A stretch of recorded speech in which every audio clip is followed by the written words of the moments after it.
Puji Tuhan, haleluya. Saya sangat bersuka cita ada di tengah-tengah saudara kembali. Ya, setelah sebulan lebih ya, saya ada di Jakarta dan sekarang ada di Kota Kupang lagi. Baru tadi pagi saya mendarat, ya. Dan saya yakinkan bahwa saya siap untuk menjadi berkat. Katakan amin. Kalau saya aja siap dari malam gak tidur, apalagi saudara udah siap lagi ya. Amin. Amin, haleluya.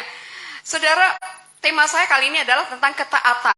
Taat, saya tahu T-A-A-T, dibolak-balik itu harus tetap taat. Jadi artinya tidak bisa dikompromikan lagi, tetapi hidup kita adalah harus taat. Nah, sebelum saya kupas tentang ketaatan, saya mau menjelaskan dulu kenapa sangat penting sekali ketaatan ini. Kenapa sangat urgent banget gitu, penting banget harus kita lakukan, harus kita jalani, sebab kalau kita tidak melakukan ketaatan, kita tidak akan mencapai sampai kepada faithfulness. Kalau kita tidak taat, kita tidak akan mencapai sampai ketaatan, setia sampai akhir. Jadi kita harus taat, dan ketaatan itu apa sih? Kenapa sih harus penting banget gitu ya? Jadi saya mau ngopas tentang perjanjian lama. Dulu perjanjian lama kalau kita ke ibadah, kalau kita melayani, atau dulu nggak bisa melayani ya, hanya imam, lalu imam. Tapi kalau kita datang menghampiri hadirat Tuhan, kita harus bawa sesuatu, ya nggak? Bawa apa? Bawa kambing, tergantung dari kita punya kehidupan seperti apa. Kita harus bawa. Kalau nggak bawa, kita nggak bisa sampai kepada Bapa, kepada Tuhan Allah. Harus bawa tekukur minimalnya ya. Yang paling mahalnya mungkin sapi gitu ya, kambing domba, saudara. Dan itu saya katakan bahwa itu pengorbanan, ya nggak? Itu pengorbanan yang ketika kita datang sama Tuhan, kita bawa sesuatu, dan itu pengorbanan. Berbeda dengan sekarang perjanjian baru, saudara. Perjanjian baru, ya, Tuhan inginkan itu bukan pengorbanan, tapi ketaatan, gitu. Jadi dalam perjanjian baru, pengorbanan yang dulu serba fisik, yang kelihatan nih, kambing, domba, burung tekukur, sapi, gitu ya. Kita bawa secara fisik. Sekarang ini nggak gitu lagi. Tapi sekarang Tuhan Yesus mau itu ketaatan kita. Tuhan Yesus mau lihat ketaatan kita. Artinya gini loh, kita mungkin sekarang ini bisa melayani Tuhan, kayak saya sekarang ini di sini di mimbar. Saya bisa melayani Tuhan, berkhotbah gitu ya. Saya bisa melayani Tuhan, main musik, kita kasih perpuluhan, persembahan yang besar gitu. Terus apa lagi? Beresin gereja. Full time di gereja, semuanya serba pokoknya untuk Tuhan. Tapi ketika kita udah habis-habisan buat Tuhan, tapi kita tidak taat, cuma kasih pemberian doang, tanpa ketaatan, itu sia-sia. Amin. Jadi Tuhan mau apa? Bedanya apa? Kalau dulu secara fisik ya kan, dulu secara fisik bait Allah. Kalau sekarang bait Allah itu siapa? Aku. Jadi beda, yang dulu sama sekarang itu beda. Bedanya karena Yesus sudah mati di kayu salib, dan itu sudah memberitakan kepada kita bahwa kasihnya sangat besar, membuat kita bisa langsung ketemu Yesus. Membawa apa? Bawa tekukur? Bawa kambing domba? Bawa apa? Hati kita yang terus kasih. Jadi akhirnya saudara, jangan sampai kita sia-sia melakukan apapun. Karena pengorbanan tanpa ketaatan tidak ada nilainya. Amin. Ya, perjanjian lama orientasinya apa? Pengorbanan. Itu saya mau khotbah tentang ketaatan ini, saya tahu taat itu apa gitu. Tapi Tuhan tolong saya mau supaya saya juga mengerti, dan kita semua mengerti. Tapi saya harus lebih dulu mengerti tentang yang mungkin gitu. Cuma jual kayak orang tukang jual obat bagus nih gitu ya, buat menyembuhin, tapi kamu udah pernah minum belum? Belum, nggak tahu. Tapi saya mau supaya kita sama-sama diberkati Tuhan. Taat itu apa gitu? Ya saudara ya. Jadi dalam perjanjian baru, hidup kita itu hidup dalam kasih karunia. Katakan kasih karunia. Kasih karunia karena Yesus lahir, Yesus mati bagi kita. Sebentar lagi kita akan rayakan ini ya, Jumat Agung. Dan saudara, firman Tuhan berkata di dalam Alkitab kita dalam perjanjian baru, Kalau kamu lihat seorang perempuan gitu, laki-laki ya, lihat perempuan, baru lihat aja dan mengingininya, itu sudah sama dengan apa? Berzina. Udah berzina belum? Belum. Baru lihat aja, baru pengen aja udah berzina. Ini lebih pahit gitu. Tuhan tuh katakan ini. Kalau kamu membenci temanmu, benci saudaramu, kamu sama aja dengan membunuh. Masa sih Bu? Kan belum membunuh, baru benci doang. Ini firman Tuhan katakan ini. Artinya bahwa kita nggak boleh main-main dalam hidup kita. Hati kita harus tulus, hati kita harus kudus, hati kita harus penuh integritas. Katakan amin. Amin. Jadi ketaatan itu lebih dahsyat dari pengorbanan. Katakan, ketaatan lebih dahsyat dari pengorbanan. Amin. Ketaatan lebih dahsyat dari pengorbanan. Dan saya percaya orang yang taat mau berkorban segala-galanya buat Tuhan. Tapi bukan kamuflase. Bukan cuma mau dilihat orang. Bukan cuma mau tampil di Facebook. Tapi kita benar-benar mau taat sama Tuhan. Apa yang Tuhan ngomong, saya percaya saudara. Kalau Tuhan udah ngomong, kita bahkan bisa kasih 100% buat Tuhan. Semuanya buat Tuhan. Katakan amin. Bukan karena perhitung-hitungan gitu loh. Tapi kita memang mau taat sama Tuhan. Ya. Ketaatan lebih dahsyat dari pengorbanan. Jadi pengorbanan saya melayani Tuhan. Pengorbanan saya kasih perpuluhan. Pengorbanan saya untuk ikut melayani kemana-mana segala macam. Tanpa ketaatan tidak ada artinya semuanya itu. Ya, kita harus selalu jaga hati kita. Dan kita harus punya integritas. Integritas itu apa ya? Saya sekarang di sini sama bicara ini. Di belakang sana sama bicara yang sama. Dimanapun saya ada itu tetap sama, itu integritas. Jadi nggak ada muka belakang. Amin. Nggak ada kalau di depannya, baik banget ya, segala macam gitu ya. Tapi di belakang, aduh, parah tuh orang gitu. Nggak ada begitu. Integritas tuh bicara dalam keadaan apapun kita tetap sama. Itu aku gitu. Ya, saya di sini mau mencatat bahwa ketaatan total itu hanya Yesus yang berikan bagi kita. Kita belajar bagaimana kita mau taat ya. Untuk menjalani hari-hari ini. Di mana-mana kita harus transparan dan kita penuh integritas. Yang kita buka Filipi 2 ayat 8 sampai 11. 2, 3. Dan dalam keadaan sebagai manusia, ia telah merendahkan dirinya dan taat sampai mati, bahkan sampai mati di kayu salib. Lalu 9. Itulah sebabnya Allah sangat meninggikan dia dan mengaruniakan kepadanya nama di atas segala nama. Supaya dalam nama Yesus bertekuk lutut segala yang ada di langit dan yang ada di atas bumi dan yang ada di bawah bumi. Coba sekarang kita buka lagi Kolose 1 ayat 27. Kolose 1 ayat 27, kepada mereka Allah memberitahukan betapa kaya dan mulianya rahasia itu, yaitu Kristus ada di tengah-tengah kamu, Kristus yang adalah pengharapan akan kemuliaan. Saudara percaya Kristus ada di tengah-tengah kita saat ini? Amin. Saya mencatat di sini ketaatan total yang pertama. Poin pertama, ketaatan total. Jadi, saudara, waktu Tuhan berdiam diri di dalam hidup kita, ya, maka seluruh karakter kita juga berdiam di dalam Yesus. Amin. Artinya karakter Tuhan ada di dalam kita. Kita ketika Yesus ada di tengah-tengah kita, karakter Tuhan ada bagi kita. Ya.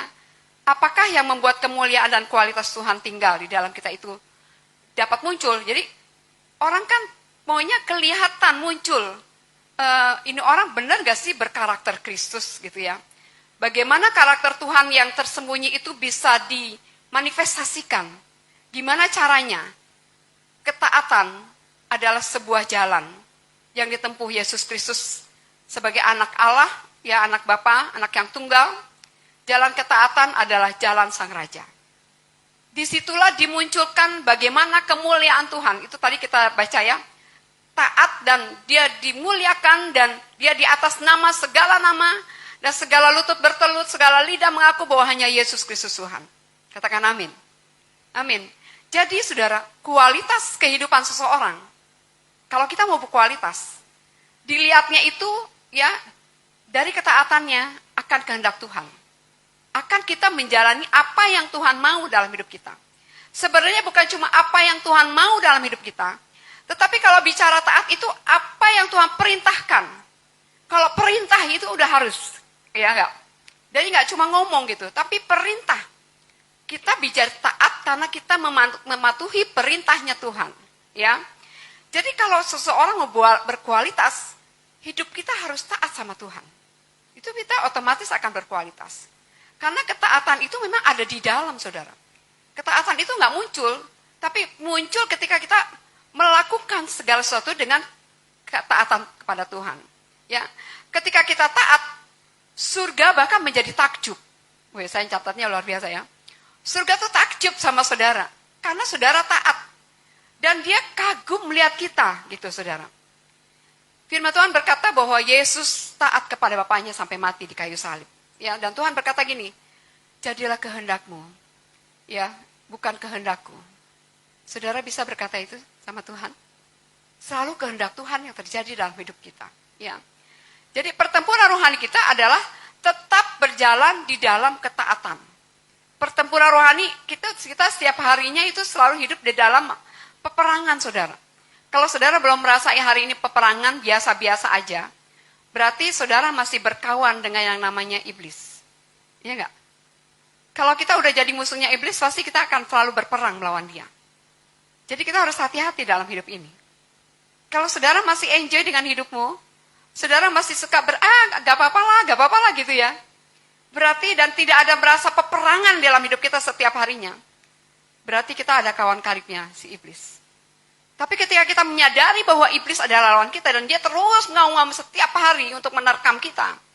Dan kita harus terus berperang melawan itu. Jadi peperangan itu ya, pertempuran rohani itu adalah ketika kita terus berjalan di dalam ketaatan. Dan ketaatan total kepada Sang Raja, saudara. Kalau kita taat sama Sang Raja, iblis itu takut, iblis gemetar sama kita. Ya. Alkitab berkata bahwa Raja Saul adalah contoh buat kita yang terbaik. Karena ini contoh yang udah kelihatan gitu. Kalau contoh kan harus, example itu harus udah nyata ya kan. Kalau kita kasih contoh, gak ada kenyataannya, itu kayaknya bohong gitu. Jadi Raja Saul harus kehilangan tahtanya. Dia harus kehilangan urapannya. Dia bahkan harus kehilangan keturunannya karena ketidaktaatannya. Jangan sampai itu terjadi sama kita. Kita nggak taat, kita akan kehilangan semuanya. Ya, Saul kelihatannya taat, tetapi ketaatannya dibangun hanya untuk pencitraan aja. Saudara ngerti pencitraan? Cuma kelihatan di depan manusia doang. Aku baik. Aku tuh baik loh, lihat nih gitu ya saudara. Tapi sebenarnya dalam hatinya busuk, itu banyak saudara. Tapi saya percaya di sini nggak ada. Amin. Amin dong. Ketaatan yang dilakukan tuh hanya untuk menyenangkan manusia, cuman mau kelihatan doang gitu. Biar kelihatan sama siapa ya di sini ya? Dia sama Pak Stevi. Ya deh, aku mau kelihatannya baik lah gini-gini. Enggak ya. Tapi kita mau benar-benar bukan untuk kelihatan di depan manusia aja, ya saudara. Tapi kita benar-benar tulus mengasihi Tuhan. Jadi Saul beribadah ya kepada Tuhannya gitu. Itu cuma kamuflase doang. Cuma pura-pura trik untuk membungkus ketidaktaatannya. Itu contoh ya, Saul ya saudara. Kita belajar dari Yesus, dia mau taat sampai mati di kayu salib. Sebagai orang percaya kita juga harus meneladaninya. Yang untung siapa kalau kita taat? Aku, saya. Yang rugi siapa kalau tidak taat? Saya juga. Mari kita melakukan ketaatan, karena kita mau akan selalu untung. Lucky man gitu ya. Keberuntungan seorang laki-laki, enggak. Keberuntungan kita semua kalau kita mau taat. Jadi saudara, Yesus menang di jalan kematiannya, dan dia mau bangkit bagi kita semua. Ya, kita semua harus berkomitmen tetap taat, walaupun dalam perjalanan iman kita menemui Yesus begitu banyak tantangan. Saudara harus bersyukur untuk setiap tantangan. Bersyukur untuk setiap cobaan. Karena itu akan membawa kita naik level. Membawa kita akan semakin pintar menghadapi kehidupan ini. Kita nggak dibodohin terus sama iblis. Terima kasih Tuhan untuk masalah ini. Terima kasih Tuhan untuk tantangan ini. Aku tahu Tuhan Engkau bersamaku. Dan aku pasti menang bersama Tuhan. Amin. Jadi kita tetap percaya orang yang taat dalam menghadapi situasi yang tidak baik, dengan penuh kesabaran, dia akan muncul menjadi seorang pemenang. Bahkan lebih daripada pemenang. Katakan amin. Tetap ya dalam semuanya itu kita lebih daripada orang-orang yang menang oleh Dia yang telah mengasihi kita. Jadi kalau kita menang itu bukan karena kita sendiri bisa, tapi karena Yesus menyertai kita. Yesus ada di tengah-tengah kita. Kita menjadi umat yang pemenang, bahkan lebih daripada pemenang, saudara. Ya, mengapa? Pertanyaan saya sekarang. Mengapa bangsa kita masih banyak tuh anak-anak yang narkoba? Oh, masih banyak orang-orang yang kerja korupsi. Masih banyak di Indonesia yang nggak benar. Kenapa? Pertanyaan itu buat kita semua, saudara. Karena salah satu penyebabnya adalah kita, gereja Tuhan, umat Tuhan, kurang mepresentasikan, kurang presentasi hidup kita sama dunia bahwa aku tuh anak Tuhan loh, aku beda sama kamu. Dan saya percaya, saudara, kehidupan kita yang taat itu, kita akan membaharui sekeliling kita. Mungkin dimulai dari keluarga kita. Dimulai dari aku, kemudian keluargaku, kemudian lingkunganku, gerejaku, kotaku, lalu apa? Bangsaku. Amin. Jadi, lewat ketaatan kita harus presentasikan itu, saudara. Dan orang-orang harus melihat. Ketaatan kepada kebenaran adalah pondasi yang kokoh bagi kehidupan kita. Waktu gereja Tuhan berjalan dalam ketaatan total pada kebenaran, maka gereja sedang berjalan dalam sebuah kekuatan. Gereja sedang berjalan dalam kekuatan untuk apa? Kekuatan untuk membungkam. Membungkam. Kekuatan untuk apa lagi? Untuk menaklukkan. Jadi kalau kita berjalan dalam ketaatan, kehidupan kita lewat masalah, lewat kehidupan apapun, saudara, kita tetap taat, kita sedang membungkam, kita sedang menaklukkan kehidupan kita yang lama, kehidupan kita yang egois, dan kehidupan kita yang di luar sana.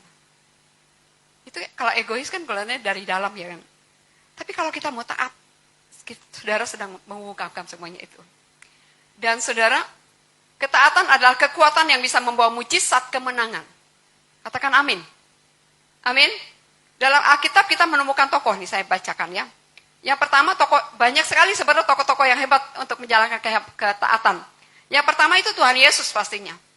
Tuhan Yesus itu orang yang membuktikan ketaatannya kepada Bapa dengan jalan kematian di kayu salib untuk menebus dosa manusia, menyelamatkan manusia. Dan hari Jumat ini kita akan merayakannya. Hari Minggu kita akan merayakan kebangkitannya. Amin. Yesus contoh teladan kita taat.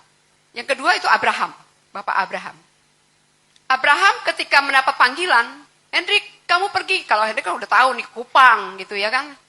Kalau Abraham tuh nggak tahu loh kemana. Nggak tahu, nggak jelas, nggak pasti kemana. Tuhan bilang kamu pergi. Keluar. Dia pergi nggak? Dia taat, dia pergi. Dia melakukannya, dia meninggalkan Ur Kasdim. Dia pergi dari tempatnya yang tadinya nyaman, udah kaya ya kan. Saya percaya Bapak Abraham tuh memang dari tadinya udah nyaman gitu, tapi waktu Bapak Abraham suruh pergi, dia pergi. Suruh perginya kemana nggak tahu, nggak jelas nggak jadi nggak mau, nggak gitu Abraham. Dia taat, dia pergi dari Ur Kasdim. Dan saudara sampai ke tempat yang ditentukan Tuhan.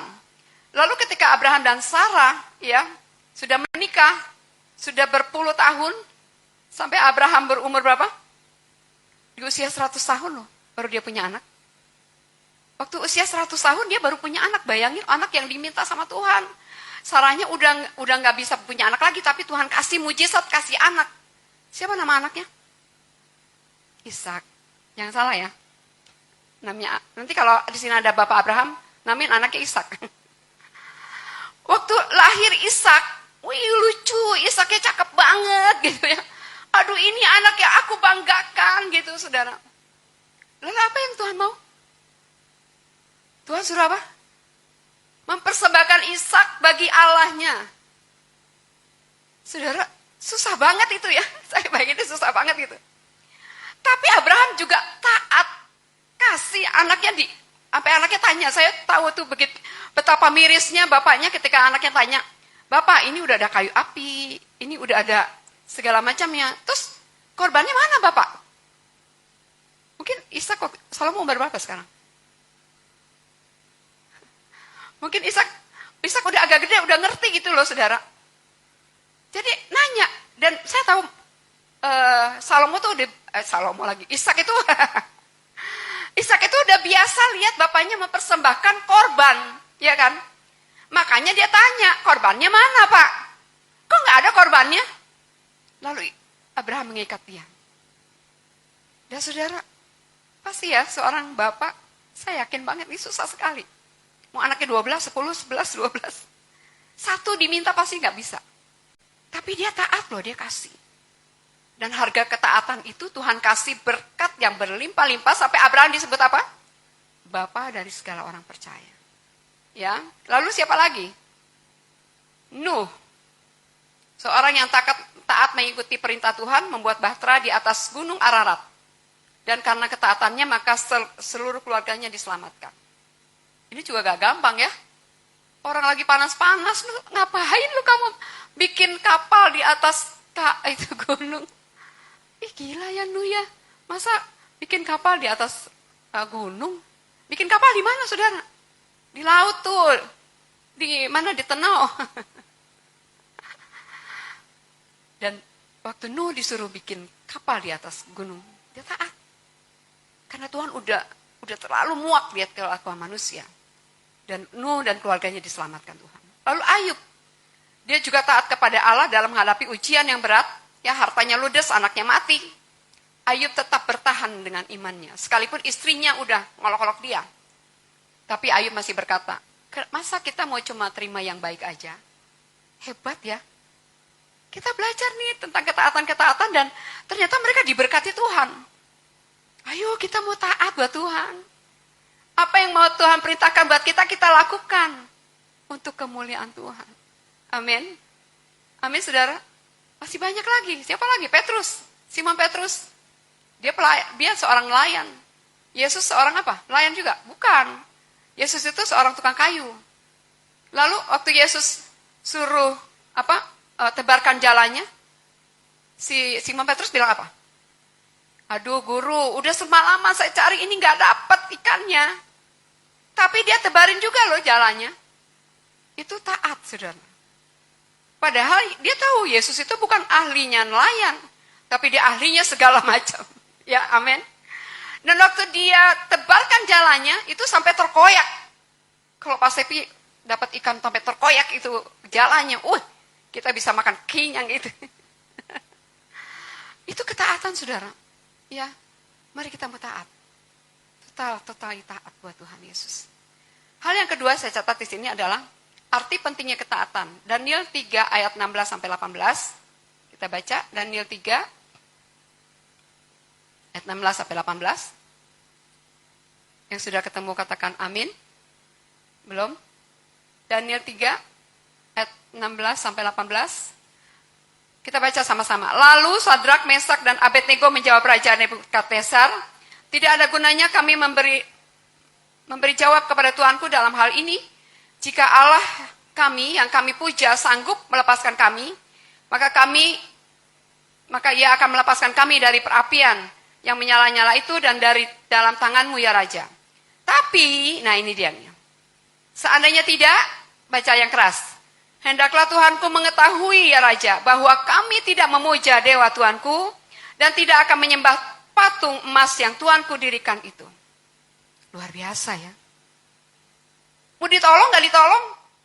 Kami tidak mau menyembah patung emas itu. Saudara, taat sampai mati gini. Ini arti pentingnya ketaatan ya. Ketaatan tanpa mengenal kompromi ditunjukkan Sadrak, Mesak dan Abednego yang memilih taat kepada Tuhan. Sekalipun apa? Nyawanya harus hilang. Bayangin minyak udah dipanasin dan 7 kali lebih dipanasin lagi.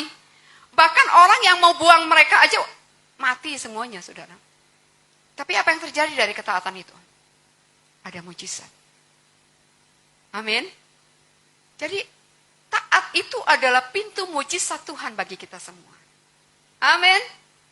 Ya, jadi sekalipun nyawa taruhannya, mereka tetap taat sama Tuhan. Ya, dan saudara, karena saking rajanya tambah geram gitu, kesal banget, panasin lagi, lebih panas lagi.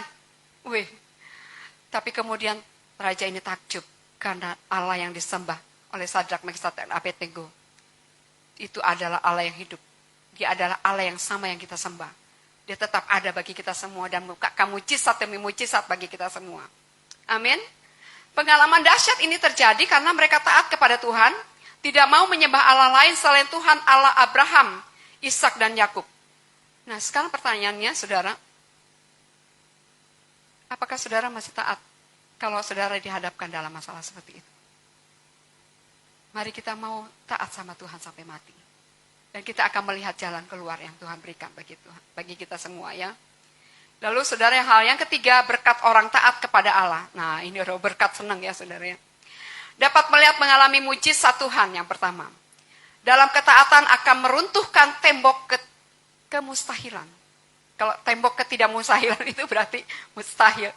Tapi dengan ketaatan yang firman Tuhan katakan, bagi orang percaya dan bagi Tuhan Yesus tidak ada perkara yang mustahil di hadapan Tuhan.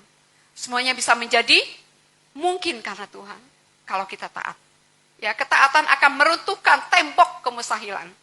Lalu kunci ketaatan, kita pasti mengalami mujizat Tuhan dan pertolongannya. Abraham taat menyerahkan anaknya, tadi yang saya ceritakan ya saudara. Lalu Nuh ya, dan semua. Ya saudara, kalau kita juga dengar orang sukses ya, kita dengar orang sukses, gimana sih kok bisa sangat sukses? Oh ya begini. Ternyata di balik itu semua ada ketaatan yang mereka lakukan. Ya, sekalipun mereka banyak masalah, banyak kegagalan, tapi ketaatan tetap mengikuti mereka. Lalu saudara, hal yang kedua adalah kita menjadi orang sukses dan beruntung. Yosua 1 ayat 8, janganlah engkau lupa memperkatakan kitab Taurat ini, tetapi renungkanlah ini siang dan malam, supaya engkau bertindak hati-hati sesuai dengan segala yang tertulis di dalamnya, sebab dengan demikian perjalananmu akan berhasil dan engkau akan beruntung.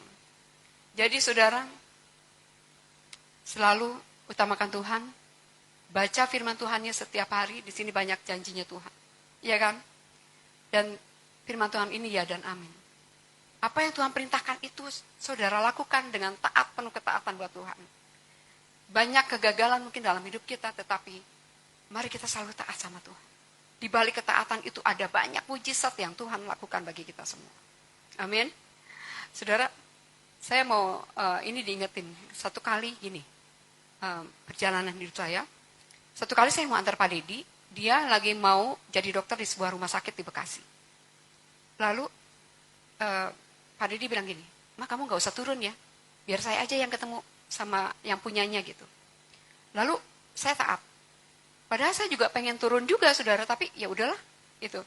Lalu ketika dulu zaman waktu itu saya belum pakai handphone, jadi Alkitab itu saya taruh di belakang mobil. Waktu saya mau ambil Alkitab, tiba-tiba yang punya rumah sakit itu datang dari belakang. Dia halo dokter Dedi gitu ya. Lalu dia bilang, ibu gitu. Lalu kita ngobrol-ngobrol di atas. Dan saudara, waktu saya dia bilang gini, "Bu, ayo kita ke atas, sama-sama ngobrol." Tadi kan Pak Dedi bilang apa? "Kamu gak usah ikut ya, Ma, di bawah aja." Terus bosnya ngajakin saya naik ke atas. Terus saya lihat Pak Dedi gini, terus Pak Dedi bilang gitu. Oke, baru saya naik ke atas. Dan saudara, memang itu taat itu sama juga dengan para istri nih, tunduk sama suami. Tunduk apa tanduk ya? Tanduk aja Maria. Jangan tunduk ya. Kita harus tunduk sama suami. Dan suami juga harus sayang seperti mengasihi dirinya sendiri. Amin, para suami. Amin. Dan saudara waktu itu ya, saudara begitu Pak Dedi, iya, baru saya naik ke atas. Ketika saya ngobrol-ngobrol dengan yang punya rumah sakit, dia tiba-tiba bilang gini, padahal yang mau kerja Pak Dedi kan. Tapi dia bilang sama saya gini, dia bilang sama Pak Dedi, "Pak, saya ini lagi butuh manajer keuangan. Dan kayaknya ibu cocok buat di sini." Dia nggak kenal saya loh. Gak tahu saya tuh siapa gitu, kok bisa langsung suruh jadi manajer keuangan di sebuah rumah sakit yang cukup besar. Dan saudara, waktu itu saya cuman, "Gimana Bu? Saya sangat butuh sekali." Saya bilang, saya tanya sama bos saya dulu ya Pak. Bos saya tuh siapa? bosnya Pak Dedi. Bosnya dia Tuhan kita Yesus Kristus, lalu Pak Dedi. Dan saya bilang, gimana ya Pak? Terus dia bilang, oh iya, dia ini dulunya di bank loh Pak, kerjanya gini-gini ini segala macam, cocok tuh jadi manajer keuangan. Weh, saya seneng ya kan? Potensi saya bisa keluar lagi gitu. Lalu saya kerja, saudara. Ketika kerja, 2 minggu kerja. Satu kali, lagi 1 hari, setelah 2 minggu, ada 1 orang telepon saya, jam 3 sore. Ci Lucy di mana? Ci, doain saya dong. Aduh, saya lagi kerja, baru masuk 2 minggu, gimana nih? Ini taat, ini bukan cuma, kita rule hidup kita dalam ketaatan, di dalam apa yang harus kita lakukan, yang di luar dari jalurnya itu jangan gitu loh. Ya kan? Terus saya telepon sama direkturnya. Dokter juga kan, karena rumah sakit, dok. Saya ini ada orang minta didoain, tapi kalau nggak boleh, nggak apa-apa. Karena saya tahu bahwa saya ini kan baru kerja, jadi nggak apa-apa, nggak masalah. Cuma tapi kalau saya nggak ngomong, kayaknya saya harus ngomong gitu, boleh nggak? Gitu. Terus dia bilang apa? Bu Lucy sama ya dengan karyawan yang lain. Ini nggak boleh, ini masih jam kerja gini. Oh iya dok, nggak apa-apa, kalau gitu nggak masalah. Gitu. Lalu saudara, ketika saya matikan telepon, saya belum kasih jawaban sama orang tadi, tiba-tiba telepon saya bunyi lagi. Dokternya tadi lagi, si direktur. Bu Lucy, sorry. Ternyata Bapak tahu kalau dia merekrut seorang istri gembala. Dan dia takut kalau pekerjaan Tuhan terhambat karena ibu kerja di sini. Jadi ibu harus tetap kerja di sini, tetapi pelayanan ibu juga harus tetap jalan. Jadi dok gimana? Boleh ibu pulang, doakan dia. Tapi pekerjaan selesai kan? Oh iya beres dok, gitu ya kan. Saya pulang, doain. Enak ya? Saya bisa kerja, saya bisa juga pelayanan gitu loh saudara. Tapi apa yang terjadi? Ini kembali kepada ketaatan, kepada tunduk. Suatu kali saya udah beres-beres, udah biasa kalau istri kerja itu nggak seperti suami kerja Pak. Ya kan? Kalau suami kerja kan pergi aja, mandi, pergi gitu kan. Kalau istri kerja enggak. Mejanya harus udah siap dulu, makanannya ada gitu. Udah masak, baru istri kerja. Begitu saya mau kerja, Pak Dedi bilang, kok kamu kerja lagi? Nah emang ada perjanjian nggak boleh kerja? Kan emang udah boleh, kan kamu yang izinin kerja. Terus nggak bisa kerja, saya nggak bisa makan, nggak ada makanan, apa segala macam begitu. Nah, saya bilang ini manjanya seorang suami. Tapi saya bisa maklum sih, karena memang selama itu saya berpuluh tahun mungkin dari Billy SD mungkin ya sampai dengan waktu itu SMA, saya nggak pernah kerja, saya ada di rumah. Tapi sebenarnya saudara apa tahu? Tuhan tuh tahu apa yang aku mau. Dan Tuhan izinkan ini Tuhan kerja walaupun cuma sebentar. Itu saya cuma ngebayangin, waktu saya masih pekerja dulu, itu Billy masih kecil banget gitu. Tapi kemudian saya harus berhenti kerja. Dan dalam benak saya, dalam bayangan saya gini, Tuhan saya mau dong nanti kerja dekat rumah gitu. Tapi ini masih kerja dan baru mau berhenti kerja nih. Terus udah gitu, tapi nanti pas anak-anak udah gede lah, waktu SMA lah minimal gitu, saya dipanggil lagi orang kerja. Saya nggak usah ngelamar lagi, tapi ada orang selalu kerja. Kedudukannya bagus, saya dapat fasilitas bagus. Terus dekat rumah. Terus itu terjadi nggak? Terjadi. Kita kalau taat sama Tuhan tuh, baru ngelamunin gitu. Jadi waktu saya udah mulai kerja lagi pas Billy SMA, itu saya bilang, iya ya, ini kan yang saya inginkan dulu gitu. Tapi Tuhan izinkannya nggak lama, saudara. Dan waktu itu Pak Dedi marah gitu, nggak boleh saya kerja. Saya tuh bingung gimana caranya untuk saya harus berhenti kerja, sementara pelayanan boleh, kerja boleh gitu. Saya susah untuk berhenti kerjanya. Alasannya apa gitu ya? Saya nggak punya alasan. Saya udah bikin kata-kata, nggak, terus hapus lagi. Terus saya bikin kata-kata Pak. Terus akhirnya kesimpulannya saya harus ketemu langsung. Akhirnya saya tunggu bos saya datang. Dan ini ketemu untuk yang punyanya itu susah sekali. Ketemu yang punya rumah sakit susah. Kalau ketemu direktur gampang. Akhirnya saya bisa ketemu dia. Terus saya ngobrol sama dia. Terus saya bilangin bahwa, Pak ternyata kondisi rumah tangga saya nggak bisa kalau saya kerja. Jadi saya minta maaf. Terus dia bilang, Bu Lucy padahal kalau ibu kerja bagian accounting udah seneng loh. Ibu jadi manajer keuangan tuh kebantu sekali. Terus si direktur juga seneng karena kas kecilnya bisa kebantu. Pokoknya saya pegang keuangan gitu ya. Saya buat rapi. Dan saudara, saya bilang saya nggak bisa Pak. Saya harus berhenti kerja. Taat itu nggak gampang. Ada pengorbanan hati.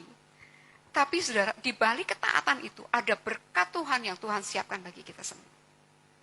Artinya kita nggak selalu harus ngelawan gitu loh. Taat apa yang menurut Tuhan mau dalam hidup kita. Kalau yang taat menurut apa yang aku mau, itu bukan taat. Taat apa yang Tuhan mau, taat apa yang Tuhan perintahkan sama kita. Dan saudara, waktu itu, mulai saat itu saya berhenti kerja, tapi si bosnya bilang gini, sampai hari ini kalau ketemu dia, Ibu Lucy kapan bisa masuk lagi kerja? Udah mau 60 tahun loh. Masih bisa ditunggu kursinya tuh buat Ibu Lucy. Saya bukan mau sombong, saudara. Tapi saya tahu bahwa ketika kita melakukan sesuatu dengan full heart, sepenuh hati, saya percaya bahwa orang-orang akan terus memerlukan kita. Itu manusia, terlebih lagi Tuhan. Mari kita mau all out buat Tuhan. Saya tahu Tuhan sangat membutuhkanmu dan saudara saya. Kita harus taat sampai mati buat Tuhan Yesus. Amin. Amin, saudara. Yang ketiga itu pasti naik level. Oh ya, berkat Tuhannya apa sih, Bu? Setelah Ibu berhenti kerja, kan udah gak dapat gaji lagi. Kan udah gak kerja lagi. Kembali lagi jadi Ibu RT. Saudara, ternyata ada pelayanan-pelayanan yang sudah menunggu saya. Ya, yang tadinya saya pikir saya nggak bisa, saya nggak mampu.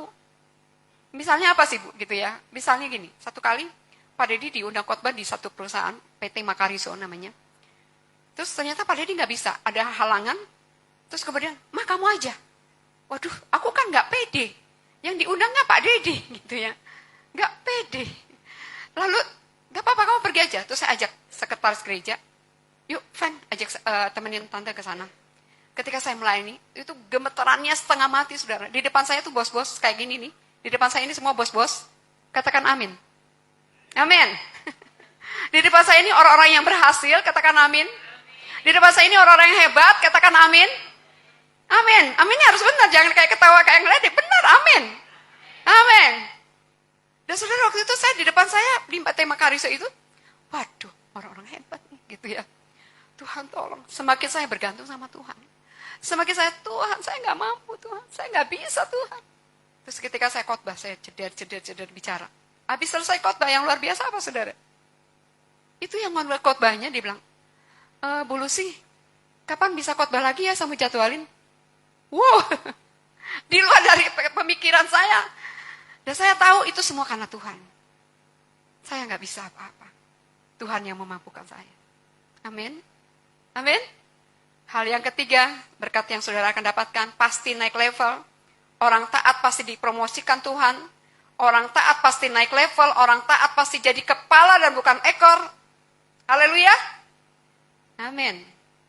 Kok saya masih ekor terus, Bu? Belum taat. Harus taat, all out buat Tuhan Yesus. Saya percaya, saya akan melihat di sini semua kepala. Seorang yang hebat di depan saya semua ini. Saya akhiri khotbah saya ini juga dengan sedikit dari keluarga kami ya, saudara. Saya dari kecil mengajar anak-anak saya untuk kasih perpuluhan. Uang jajannya harus kasih perpuluhan. Itu mereka taat. Dapat 50.000, 5.000 kasih gereja. Ya kok bisa dapat gede ya anak kecil? Kalau di kita ada angpau. Jadi saya ajar anak-anak itu Fanny Billy dari kecil kasih perpuluhan. Dan mereka taat. Dan sampai hari ini, gak usah diminta sekarang. Gak usah diingetin lagi. Dapat pasti kasih perpuluhan. Dapat pasti itu ada perpuluhan. Jadi saudara, taat itu proses yang harus dikerjakan. Terus menerus. Dari mulai hal yang kecil. Dari mulai hal yang tidak terduga. Taat itu dimulai dari rumah kepada, kalau orang tua di sini, ibu kepada anak-anak itu taat dari kecil. Mereka ajar mereka. Dan saya percaya saudara, kita akan peka apa yang Tuhan mau dalam hidup kita.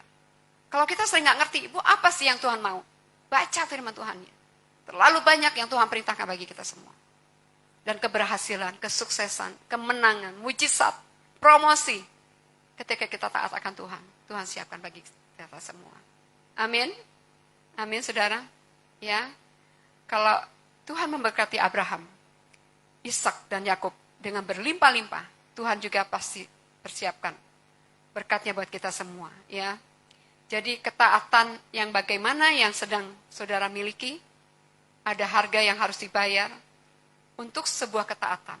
Dan ketaatan, ingat ya saudara, ketaatan itu akan menentukan masa depanmu, masa depanku, masa depan kita semua.